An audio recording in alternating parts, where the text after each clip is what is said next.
Hello students and welcome to online tutor. Online tutor में आपका स्वागत है और यदि आप मेरे चैनल पे पहली बार आए हैं तो इसे सब्सक्राइब करना ना भूलें।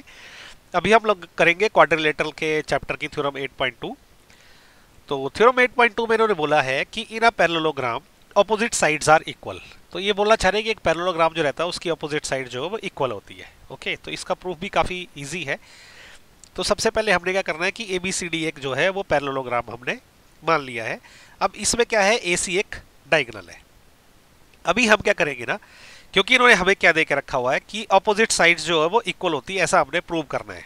ठीक है, तो सबसे पहले क्या है कि ट्रायंगल ABC और दूसरा वाला ट्रायंगल CD है, ये ऊपर नीचे वाला ट्रायंगल, ये हमने अगर आपस में कोंग्रुएंट प्रूव कर दिए तो इसका मतलब क्या होगा कि ये हम बोल सकते हैं उसके बाद कि इसकी ऑपोजिट साइड्स भी इक्वल होती है। ओके, तो इस देखिए इसमें क्या है, ये जो लाइन BC है ये पैरेलल है इस AD के। ओके, क्योंकि ये पैरेललोग्राम की प्रॉपर्टी है और इस AC को हम ट्रांसवर्स मान लेते हैं। ओके, तो अब जैसे हमने पहले भी पढ़ा था, ये दो पैरेलल लाइंस है, उसके बीच में एक तिरछी लाइन है, तो इसका ये एंगल और ये एंगल आपस में बराबर होता है, क्योंकि ये होता है हमारा ऑल्टरनेट इंटीरियर एंगल। तो हमारा ये एंगल जो है वो इस एंगल के बराबर रहेगा।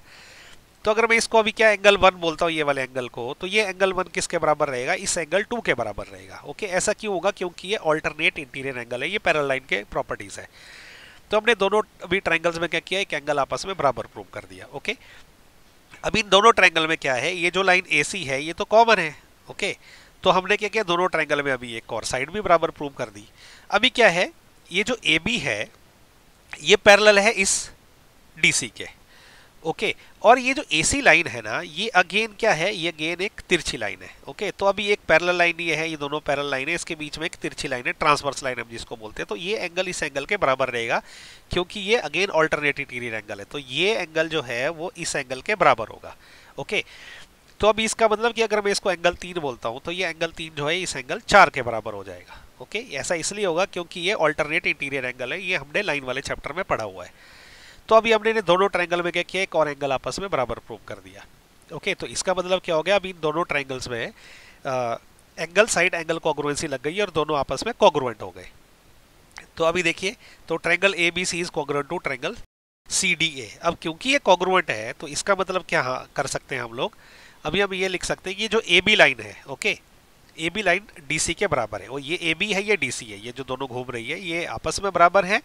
और इसी प्रकार ये जो BC है ये वाली लाइन इस AD के बराबर है, ये जो दोनों आपस में घूम रही है।